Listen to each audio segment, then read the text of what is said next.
Olá, muito bom dia. Muito obrigado mais uma vez pela sua companhia. Desejo a você um dia hoje muito abençoado. No programa de hoje, você vai ver que o preço da soja, de maneira geral, ela está deixando o mercado meio confuso. Vamos falar da colheita da segunda safra de milho, que já terminou e já deu espaço ao plantio da safra de verão 22-23. Vamos conversar também com uma especialista na área sobre o tema sucessão. E vamos falar do mercado do boi gordo e também sobre as tecnologias utilizadas no campo para auxiliar o produtor na gestão da sua propriedade. O programa Agronegócio já está no ar.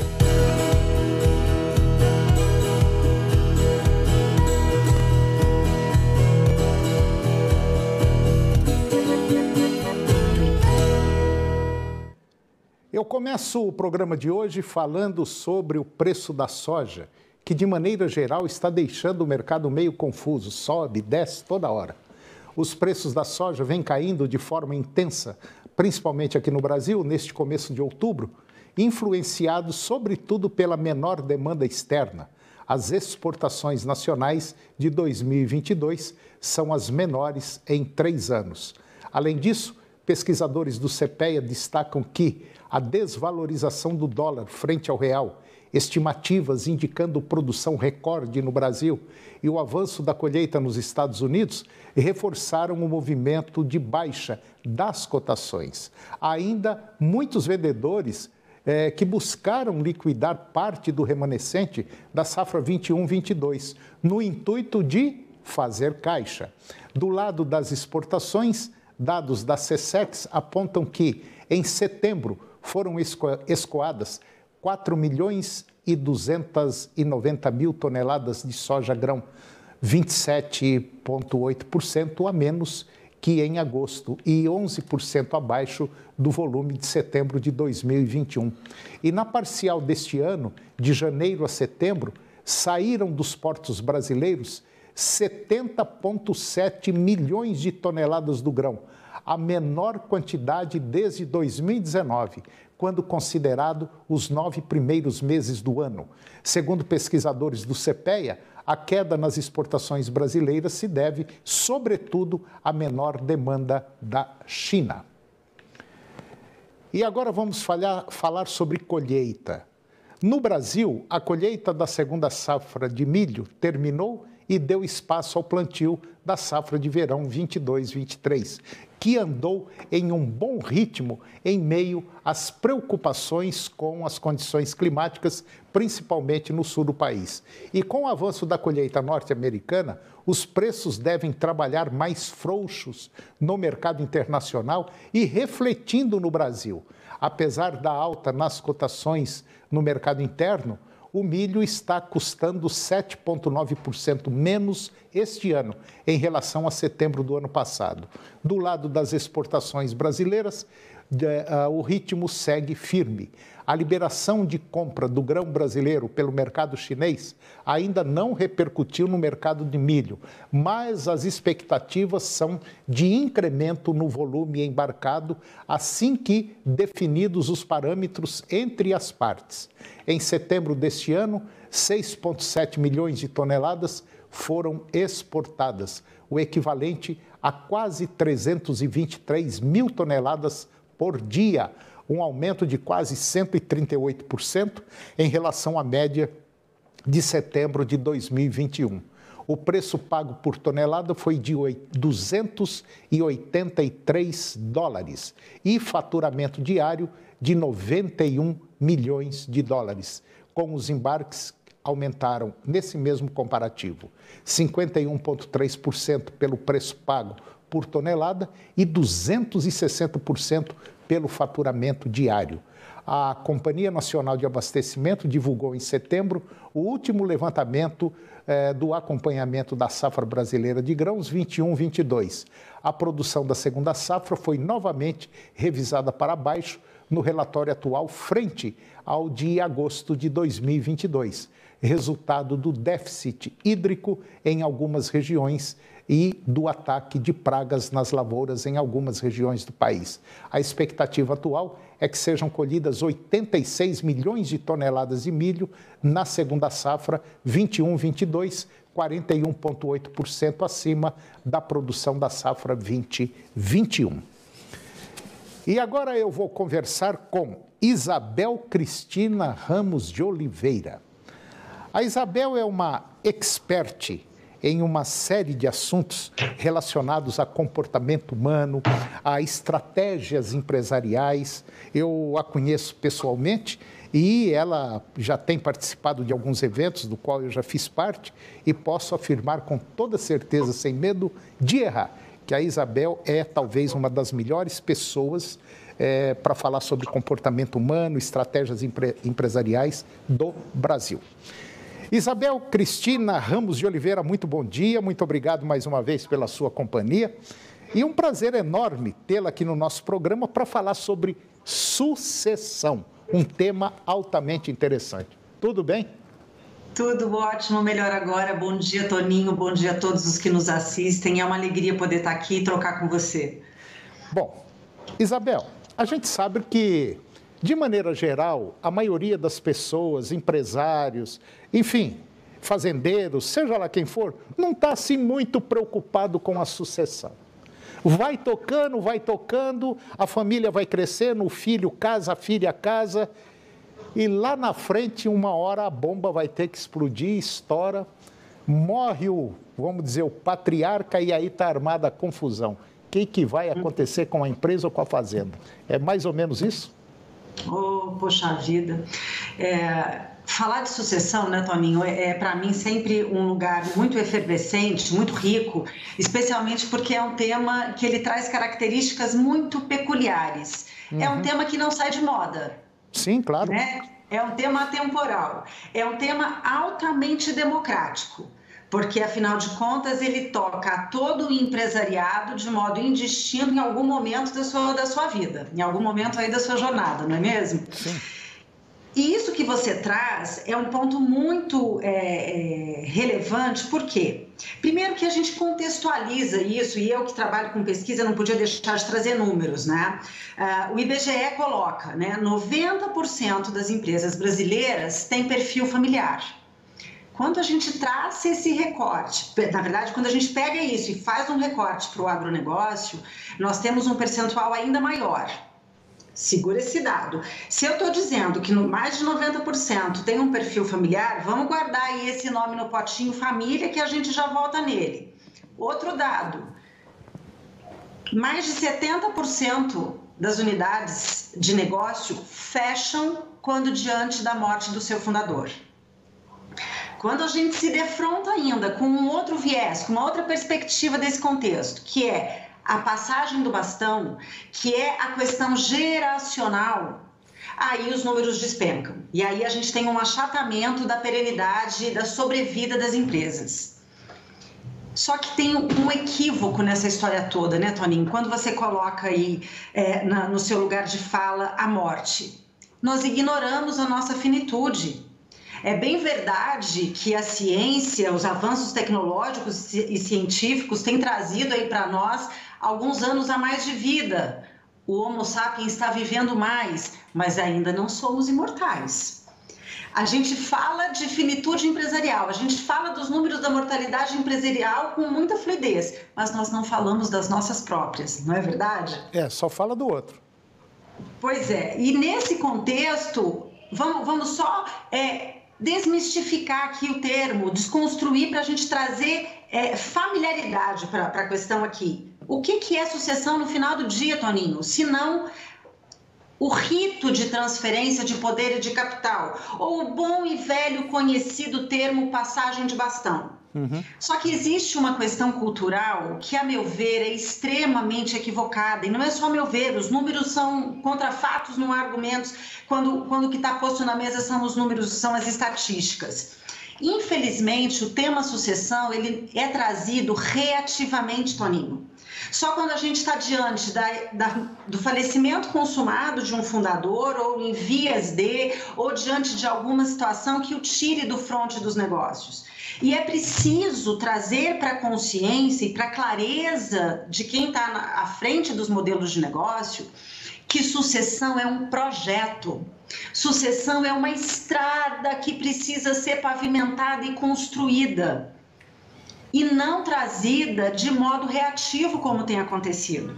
E, na medida em que tem trazido diante de situações flagrantes da perda do seu líder maior, o desmoronamento das relações familiares, uma vez que os conflitos emergem sob todas as perspectivas, é flagrante.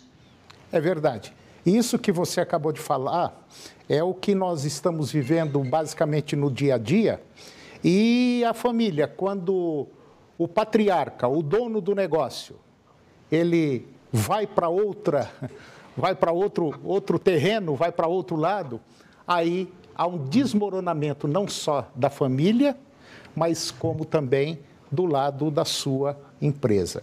E, infelizmente, nós brasileiros não temos esse hábito, né, Isabel, de fazer as coisas assim, antecipadas e planejando.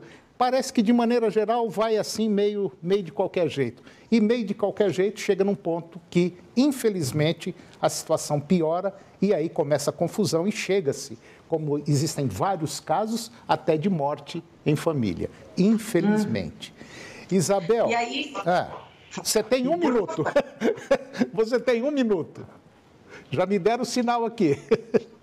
Combinado. Então, só para recapitular, quando fazer? O momento de fazer é agora, né? Sucessão é projeto. Sucessão é uma trilha que precisa ser construída e pavimentada. Nós temos um arcabouço jurídico fantástico que nos ampara, exemplo de institutos de doação, institutos testamentários, né, criação de holdings, previdência privada, seguro, enfim, cerque-se de bons profissionais, né, porque no final do dia, como diria Augusto Cury, todos começam a vida como herdeiros, por mais pobres ou desprivilegiados que sejam, nem que seja uma carga genética, a gente herda, não é verdade? Concordo com a senhora, em gênero, número e grau.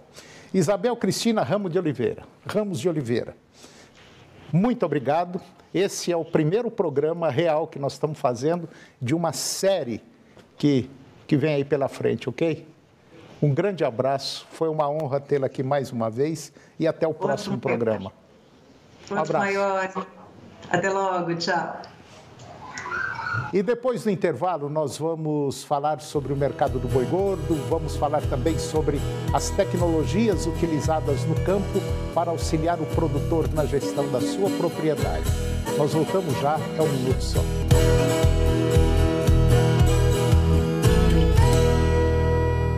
Uma correria para desligar os eletrodomésticos toda vez que a energia cai, e é com frequência. Tem sido assim a vida de moradores do Jardim Novo Mundo, em Goiânia. Você nunca sabe a hora que a energia vai cair ou não vai. Nós vamos mostrar também a reclamação de moradores de Aparecida de Goiânia que cobram por asfalto. Aqui em Goiânia, a cobrança é por coleta de lixo que não está regular.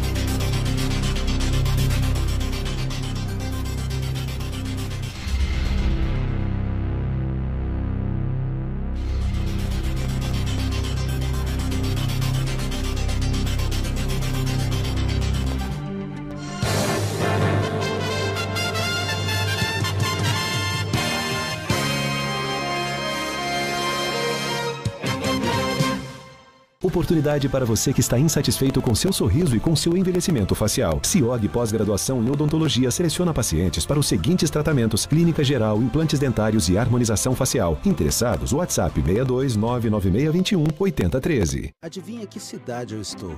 Vou te dar algumas dicas. Fica em Goiás. Tem produção no campo que ajuda a gerar renda e emprego. Tem qualificação profissional que melhora a qualidade de vida de muita gente. Já sabe onde eu estou?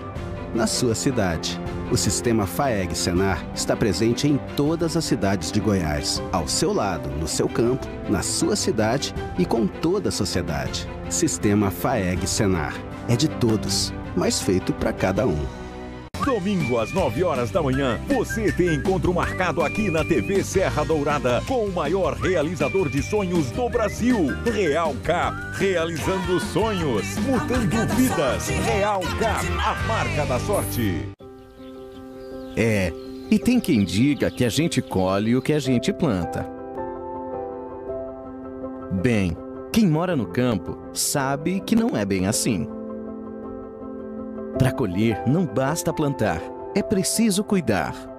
É por isso que eu conto com a Safra Irrigação na hora de cuidar da nossa plantação. Porque com a irrigação, eu posso colher muito, mas muito mais. No campo ou na cidade, precisou Safra.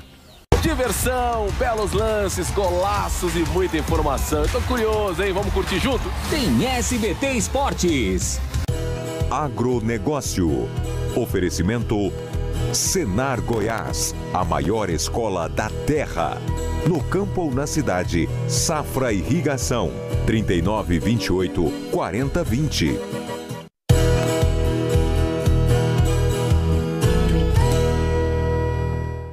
Eu estou de volta e agora você vai ficar com o comentário de Pedro Gonçalves. O Pedro é agrônomo e analista da Scott Consultoria e ele vai falar sobre o mercado do boi gordo nas últimas semanas. Confira. Olá a todos que nos acompanham. Eu sou Pedro Gonçalves, engenheiro agrônomo e atuo como analista de mercado aqui na Scott Consultoria. Hoje eu vou estar falando um pouco sobre o mercado do boi gordo, o que a gente viu nessa última semana e a nossa expectativa para a próxima semana e até para o final do ano em relação às exportações. Bom, essa semana foi bastante travada, principalmente na Praça Pecuária de São Paulo, que viu a estabilidade nos preços, muito por causa do feriado nacional na quarta-feira, que acabou aí trazendo um pouco de entrave nas negociações, o mercado um pouco mais travado, a ponto comprador esperando observar o que vem acontecendo nos preços, e também o pecuarista um pouco receoso na venda dos animais. O que a gente está vendo aí na próxima semana é dessa tendência de estabilidade, porém com um pouco de pressão nos preços aí até o final do mês, muito porque o segundo giro de confinamento vai começar a apontar já no final desse mês. Talvez isso quebre aquela sequência que a gente viu na semana anterior de recuperação dos preços, principalmente em São Paulo. Talvez isso já comece a ser pressionado mais uma vez, então a tendência pode ser de estabilidade aí, a queda nas cotações. E vendo pelo outro lado, né, as exportações, a gente veio num ritmo bastante acelerado para esse ano, uma expectativa muito boa, né, até o final do ano, em dois cenários, né, o cenário que se acontecesse o pior, igual aconteceu no final do ano passado, zerasse as exportações para a China, a tendência é que ainda atingimos um valor próximo de 1,8 milhões de toneladas exportadas, e isso daí pode variar num cenário muito positivo até 2 milhões. Bom, quanto à China, né, o feriado deles, o principal feriado, o Ano Novo Chinês, vai ocorrer no dia 22 de janeiro, então um pouco mais cedo do que veio acontecendo no ano passado, e por causa disso a janela de exportações para o país já está praticamente fechada, então a gente já começa a observar o mercado chinês bastante desacelerado para esse final do ano, muito por causa dessa janela. Porém, ainda vão acontecer bastante exportações e a nossa expectativa aí é, como eu tinha falado, de 1,8 a 2 milhões de toneladas exportadas. Esse ano já estamos aí com 1,5 milhões exportados, então temos aí praticamente 2 meses e meio até alcançar essas estimativas. Bom, pessoal, o que eu tinha para falar hoje era isso. Muito obrigado mais uma vez e até a próxima. E agora eu vou conversar com Fernando Borges Fernandes. O Fernando ele é agrônomo e é consultor da Campo Gestão. E nós vamos falar sobre um tema interessante. Nós vamos falar sobre imagens, o uso de imagens no campo. Uma ferramenta que auxilia em muito, não só o pecuarista, mas também como o agricultor. Fernando, Bom dia, tudo bem? Bom dia, Toninho, tudo bem. Mas é um prazer enorme tê-lo aqui. Você esteve aqui agora esses dias para trás, quando nós falamos sobre pastagens, né? E agora nós vamos falar sobre essa ferramenta. Essa ferramenta são imagens feitas por satélite e que mostram, na realidade, a situação da sua área. Está degradada, se não está degradada, se já plantou, se não plantou, se colheu, se tem invasoras, enfim. É uma mega de uma ferramenta. Tudo bom, Fernando? Muito bom, prazer sempre estar com você, Toninho, falar de temas importantes para o nosso público.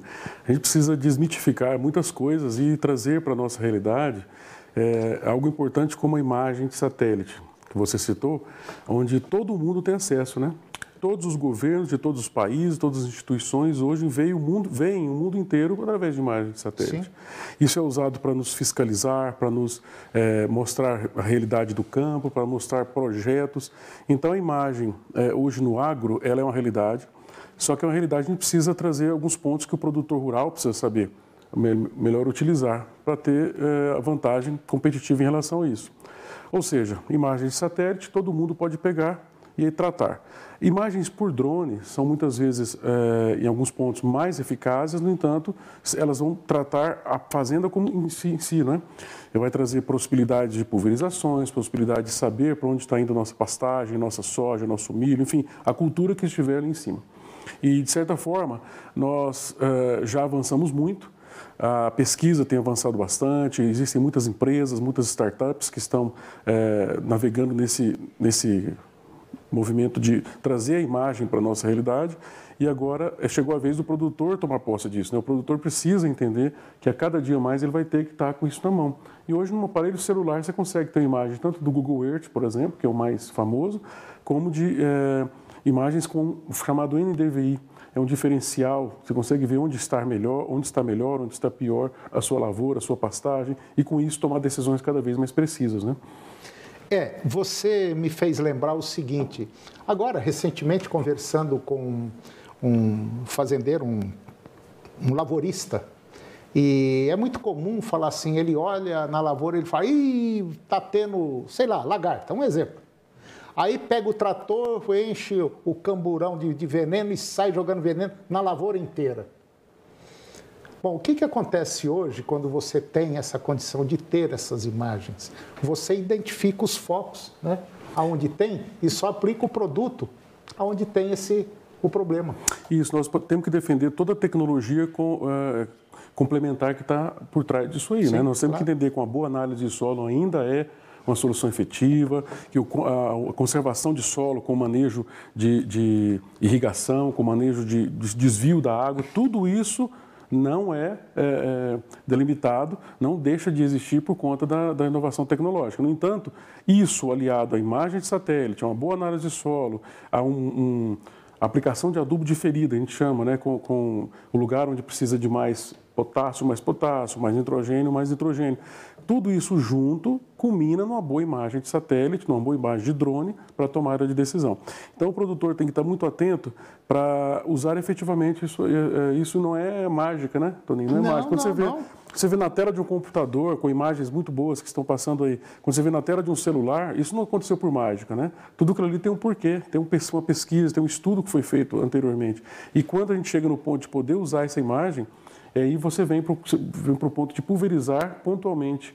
Mais uma vez, vem a figura do drone, né, que a gente tanto gosta de falar, a gente tem tanto buscado a efetiva utilização. Aí você vai poder pulverizar em locais onde a praga está incidindo efetivamente.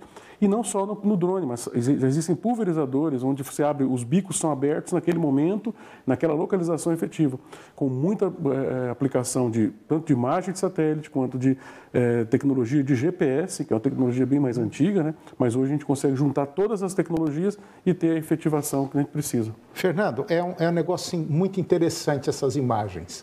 Quando você olha do chão, você tem uma ideia.